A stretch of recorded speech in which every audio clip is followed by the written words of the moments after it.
Welcome on YouTube channel Antishan Daily. The United States has moved 12,000 troops to the border with Russia on the eastern flank of NATO. This statement was made by US President Joe Biden in his speech at the Democratic Conference. RIA Novosti writes about it. We will continue to stand with our partners and send a clear message. We will defend every inch of NATO territory one move.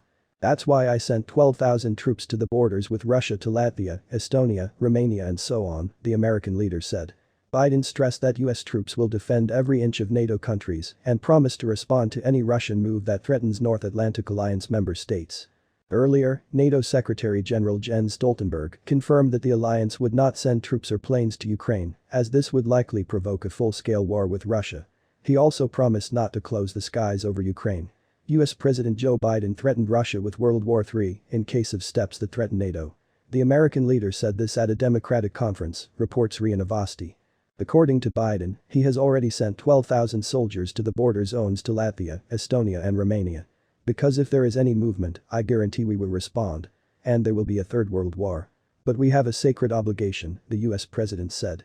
Earlier, Biden said that Moscow will pay a high price if the Russian military uses chemical weapons in Ukraine. The head of state stressed that a possible war between Russia and NATO would escalate into World War III. He stated the need to avoid such a development. We will not wage war against Russia and Ukraine. A direct confrontation between NATO and Russia is World War III, and we must not start it, Biden concluded. US Defense Secretary Lloyd Austin will take part in a meeting of NATO military heads in Brussels next week and will also visit Slovakia. Pentagon spokesman John Kirby said this at a briefing Friday.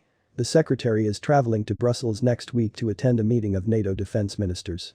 After that he will visit Slovakia to make clear once again that we are firmly committed to the eastern flank of NATO and to discuss ways to deepen the relationship between the United States and Slovakia, Kirby said.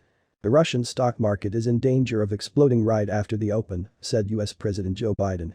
The ruble has lost more than half of its price. Do you know what the price of the ruble is? It takes 200 rubles to buy a dollar. The Moscow stock market closed for a simple reason. I asked why it's been closed for the last 2 weeks, because the moment it opens, it will fall apart. Do you hear that?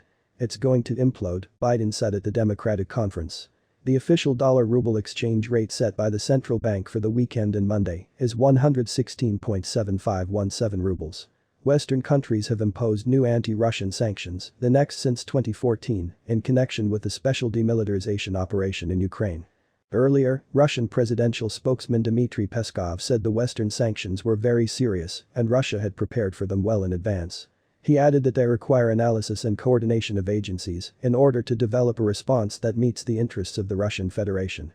Dmitry Berechevsky, director of the Russian Foreign Ministry's Economic Cooperation Department, told RIA Novosti that Moscow's response to the Western sanctions would be swift and sensitive, with work on the response measures underway in all directions.